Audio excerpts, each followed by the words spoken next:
about Kf and Kb.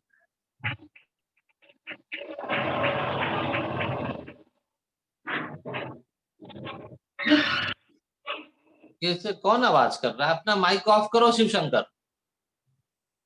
Mute sorry. करो।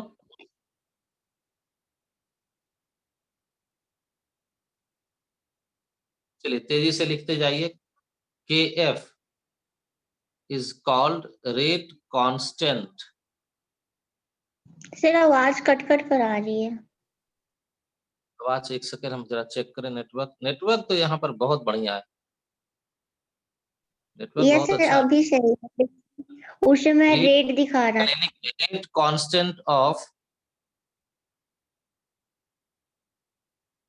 Forward reaction. Kb को लिखिए rate constant of backward reaction. First point. Second, Kf and Kb are independent. Independent means do not depend. Are independent of concentration of reactant or and करो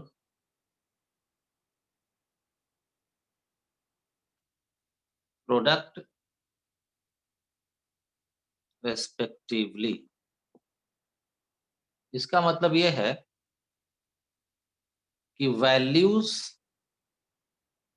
of Kf and Kb remains constant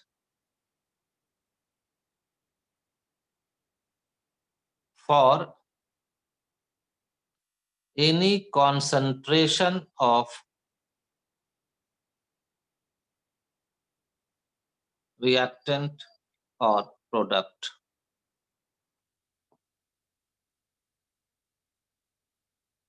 Next, they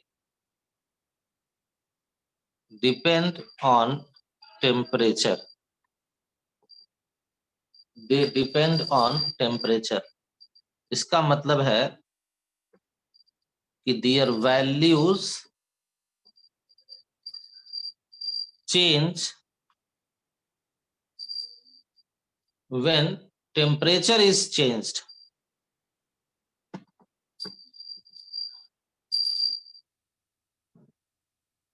Their values change when temperature is changed। तो अलग अलग temperature करके अगर experiment करेंगे तो Kf और Kb का वैल्यू बदलने लगता है, यानी कि टेम्परेचर डिपेंडेंट है, रिएक्टेंट प्रोडक्ट के कॉन्सेंट्रेशन पर डिपेंड नहीं करता है। Next, they are determined experimentally.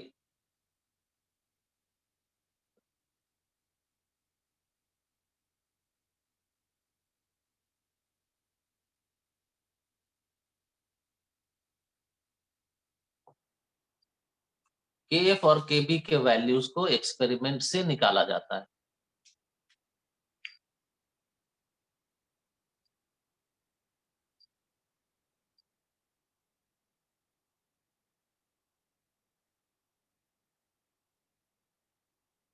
चलिए इतना लिखिए, फिर आगे का काम करेंगे।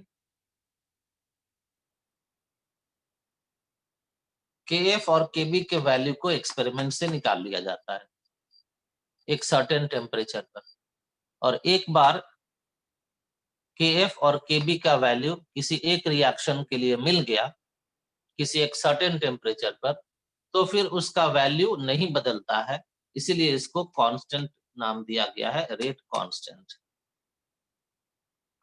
अगर हम लोग एक्सपेरिमेंट करें रिएक्टेंट के अलग अलग कॉन्सेंट्रेशंस को लेकर के भी, या प्रोडक्ट के अलग अलग कॉन्सेंट्रेशंस को लेकर के, तब भी उसका इफेक्ट Kf और Kb के वैल्यू पर बिल्कुल ही नहीं पड़ता है।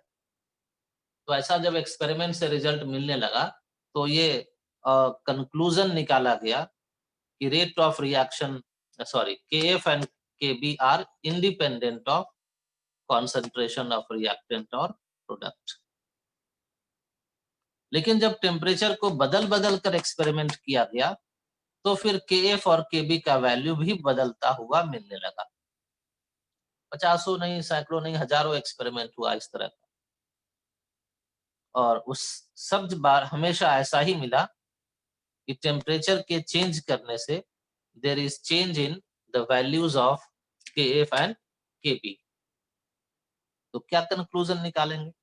यही ना कि टेम्परेचर पर डिपेंड करता है, मतलब टेम्परेचर के बदलने से KF और KB का वैल्यू बदल जाएगा। लेकिन ध्यान रखना, अगर टेम्परेचर कांस्टेंट है तो KF और KB का वैल्यू किसी एक रिएक्शन के लिए कभी चेंज नहीं करेगा। ये एक रिवर्सिबल रिएक्शन है जिसको कि बैलेंस्ड फॉर्म में इस तरह से लिखा गया है। तो अब आप बताइए RF इक्वल टू क्या लिखेंगे, RB इक्वल टू क्या लिखेंगे? तो देखो, तो ऐसा लिखेंगे क्या?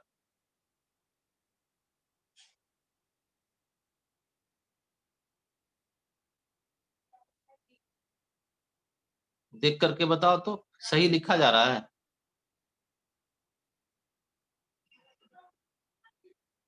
बोलो ना। Yes sir. सही, यस सर। तो ऐसा एक जनरल इस तरह से लिखने का तरीका मिला, वो भी एक्सपेरिमेंट के हेल्प से मिला है। ये जो इक्वेशन लिखा गया है, इस तरह के इक्वेशंस को कहा जाता है रेट इक्वेशन। क्या कहते हैं? Rate equation. और रेट इक्वेशन को भी लिखा जाता है with the help of experiment. ये जो लिखा हुआ है ये एक्सपेरिमेंट के हेल्प से लिखा गया है। तो जब बहुत से रिएक्शंस को एक्सपेरिमेंट से ऑब्जर्व करने के बाद इस तरह से मिलने लगा कि रेट ऑफ रिएक्शन, देखो इसको हम लोग ऐसे भी लिखे थे ना, याद करो तो, इस कांस्टेंट को इक्वलिटी के साइन को हटाएंगे तो इसको ऐसे भी लिख सकते हैं, डायरेक्टली प्रोपोर्शनल। यस।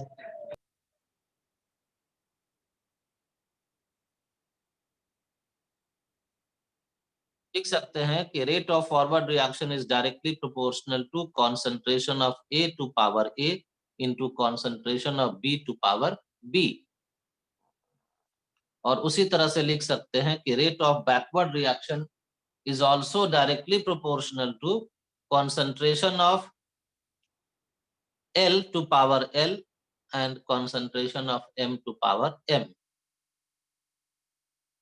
इसके साथ साथ आपसे अगर हम पूछें कि बताओ भाई फॉरवर्ड रिएक्शन, देखो रिवर्सिबल है, इसका मतलब यहाँ दो तरह का रिएक्शन हो रहा है, एक फॉरवर्ड रिएक्शन और एक बैकवर्ड रिएक्शन। तो फॉरवर्ड रिएक्शन यहाँ क्या हो रहा है? तो लेफ्ट से right, A moles of A plus B moles of B giving L moles of L plus M moles of M। और बैकवर्ड रिएक्शन मतलब राइट टू लेफ्ट, इधर से इधर, ये backward, L moles of L plus M moles of M giving A moles of A plus B moles of B। बताओ सही सही है लिखा? चेक करो जल्दी।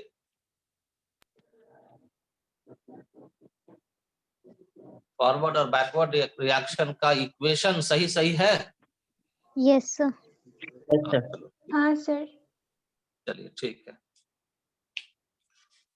अब यहाँ पर अब आप ये बताइए कि ये सब क्या है? A, B, L and M, क्या है ये सब?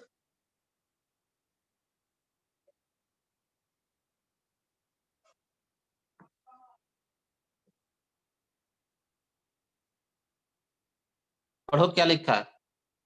Stoichiometric coefficient.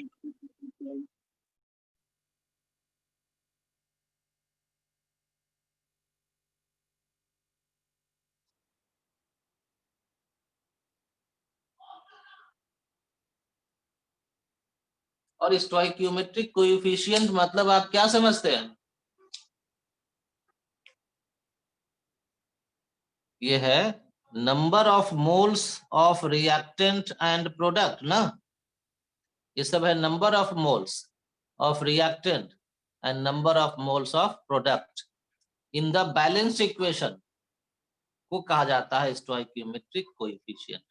हम लोग इसको पढ़ते हैं ना कि A moles of A plus B moles of B giving L moles of L and M moles of M। तो पढ़ते हैं A mole of A, B mole of B, मतलब ये सब मोल्स का नंबर है। कब है नंबर? जब इस इक्वेशन को बैलेंस्ड फॉर्म में लिखा गया है। तो these numbers are called stoichiometric coefficient। चलो अब एक बहुत इंपॉर्टेंट स्टेटमेंट समझिए जिसको कहा जाता है law of mass action.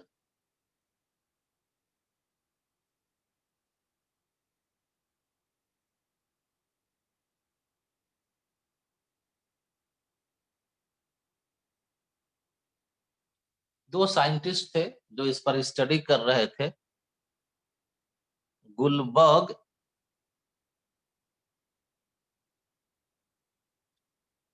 D silent है, गुलबर्ग एंड वॉगे। ये दो साइंटिस्ट थे, ऐसे ऐसे बहुत से, पचासों नहीं, सैकड़ों नहीं, बहुत से ऐसे ऐसे रिवर्सिबल रिएक्शंस को स्टडी किए। और स्टडी करने के बाद हर एक्सपेरिमेंट में उनको एक ही तरह का ऑब्जर्वेशन मिला। तो उस ऑब्जर्वेशन के बेसिस पर एक स्टेटमेंट वो दे दिए कि भाई हम सारे एक्सपेरिमेंट्स को स्टडी किए हैं और ऐसा ऐसा हमको इन सारे एक्सपेरिमेंट्स में I have got the result, ऐसा रिजल्ट हमको मिला है। और जो स्टेटमेंट दिया गया on the basis of his experiments, उसी स्टेटमेंट का नाम है लॉ ऑफ मास एक्शन। देखो, according to law of mass action,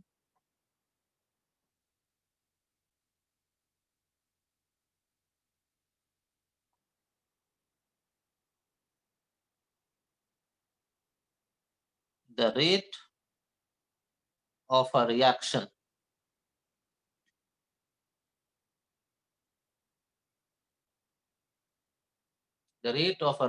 is directly proportional to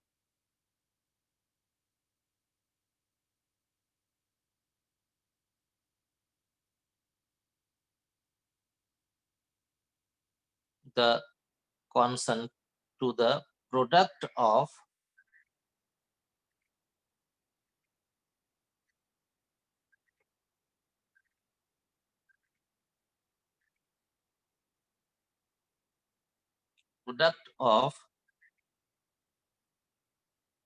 concentration of reactants each raised to power their stoichiometric coefficients।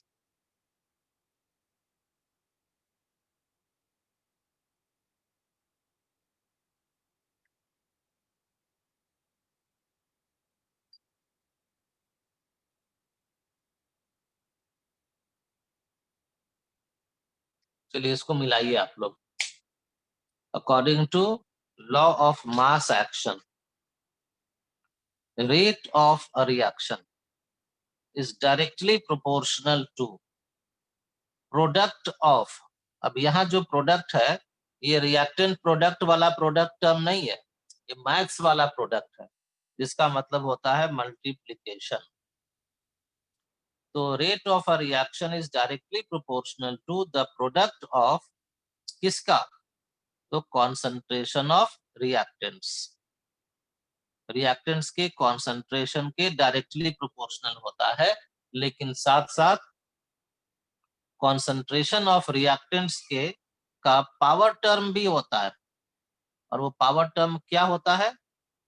वो होता है reactants का respective stoichiometric coefficients. तो जरा ऊपर देखो,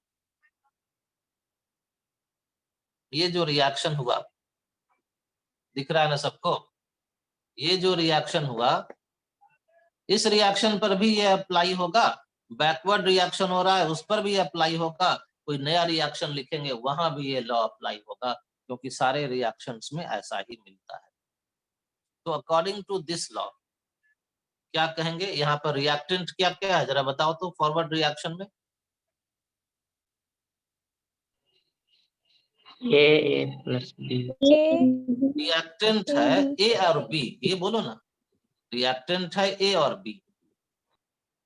तो लॉ कहता है कि रेट ऑफ दिस रिएक्शन, जिसको हम लोग कह रहे हैं रेट ऑफ फॉरवर्ड रिएक्शन, क्या लिखा है, इज डायरेक्टली प्रोपोर्शनल टू, तो दे दिए directly proportional to concentration of reactants, तो रिएक्टेंट्स है ए एंड बी, तो proportional to A into B, क्योंकि यहाँ लिखा है proportional to product of, product means multiplication, तो गुना कर दिए।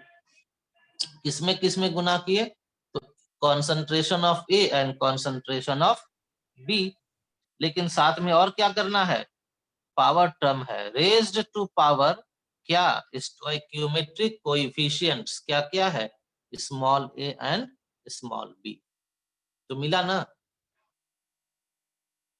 concentration of A to power A multiplied by concentration of B to power B।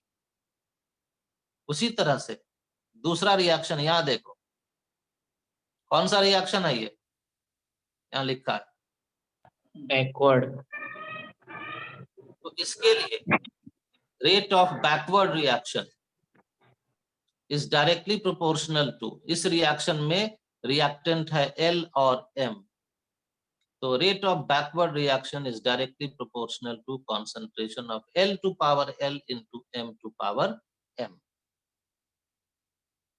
तो ये जो लिखा जा रहा है इस तरह का रेट इक्वेशन, ये on the basis of experiment निकाला गया है। चलो अब आगे दो,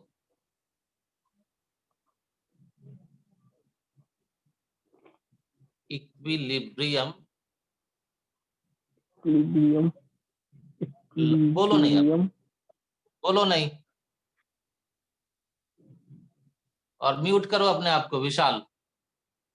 equilibrium law and equilibrium constant,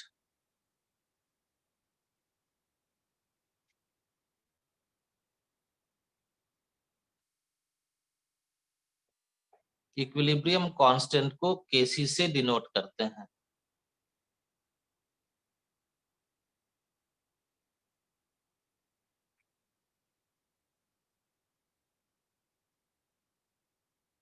एक रिवर्सिबल रिएक्शन लिया जा रहा है, let us consider a reversible reaction, और वो रिएक्शन यही है जो अभी कुछ देर पहले हम लोग लिखे हैं।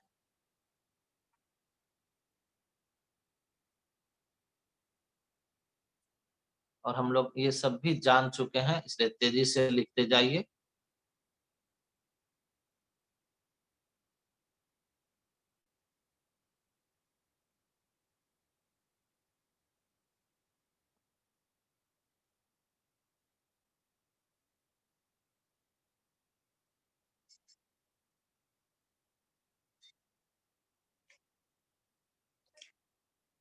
अब आप लोग एक क्वेश्चन का आंसर दीजिए कि एट इक्विलिब्रियम हम लोग क्या कहते हैं, इक्विलिब्रियम अचीव कब होता है, जब दोनों इक्वल हो जाते, जब वेपराइजेशन और कंडेंसेशन दोनों एक कांस्टेंट टेम्परेचर, यहाँ वेपराइजेशन कंडेंसेशन नहीं, अब ये केमिकल रिएक्शन जब हो रहा है। प्रेशर इक्वल होता है, हाँ ठीक है, लेकिन हम लोग ये भी तो सीखे हैं कि at equilibrium rate of forward reaction is equal to rate of backward reaction. याद आ गया ना। Yes sir. तो अब आरएफ देखो तो यहाँ पर क्या है, उसको लिख दो लेफ्ट हैंड साइड में, KF into A to power A into concentration of B to power B equal to KB into concentration of L to power L L and concentration of M to power M.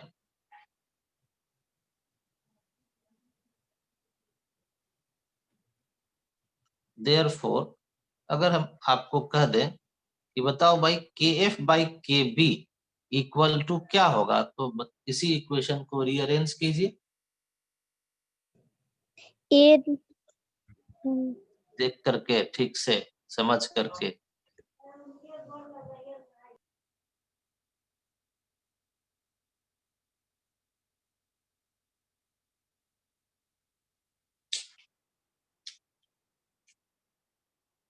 होगा ना? yes Yes. अब आप समझते जाइए। KF is called rate constant of forward reaction, KB is called rate constant of backward reaction।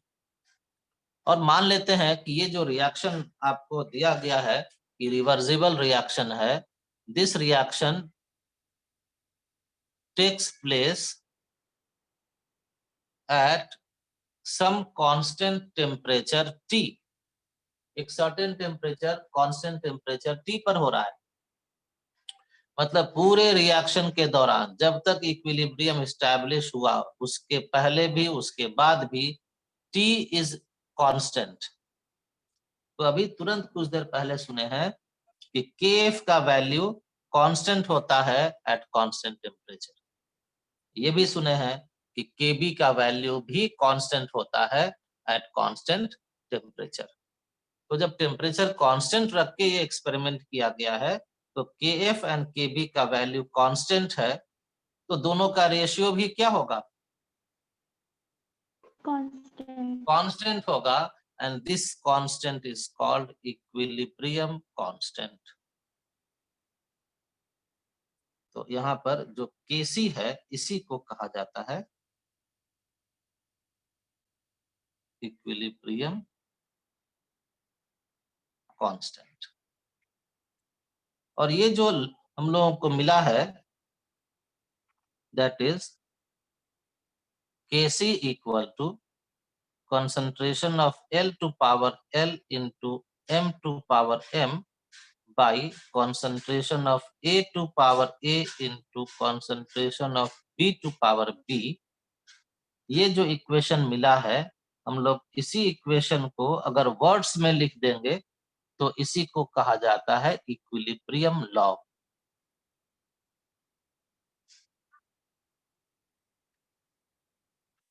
इसको words में क्या बोलिएगा कि KC यानी कि equilibrium constant is equal to ratio of product of, product मतलब multiplication, product of concentration of products each raised to power stoichiometric coefficient and product of concentration of reactants each raised to power respective stoichiometric coefficient। इस दोनों का ratio है, तो यही लिख देना है कि इन दोनों का जो रेशियो होता है that is called equilibrium law. अब इन दोनों को पढ़ते क्या है, तो जो अभी हम पढ़कर बताए हैं वही आप भी बता दीजिएगा कि product of concentration of products raised to power stoichiometric coefficient divided by concentration of product of reactant raised to power stoichiometric coefficient is called equilibrium constant, and this is called equilibrium law।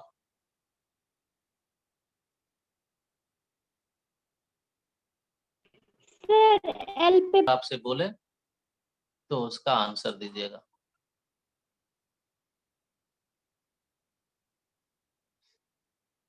यहाँ पर answer इसका आप लोग लिख करके रखिए।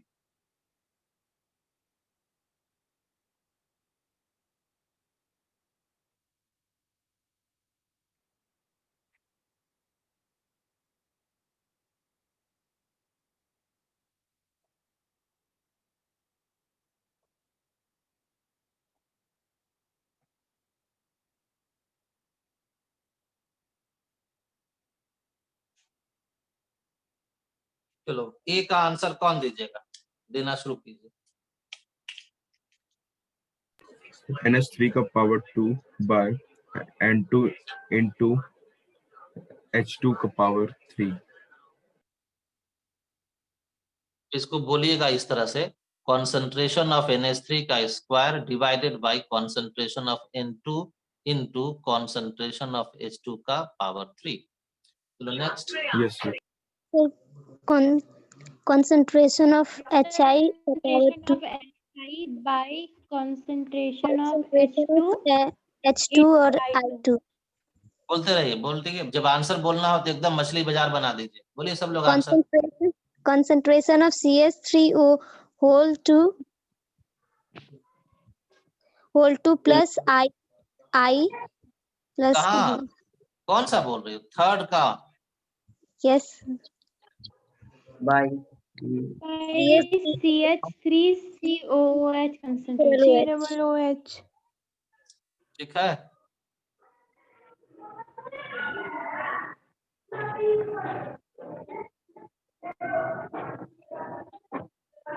चलिए बोलिए इसका क्या होगा?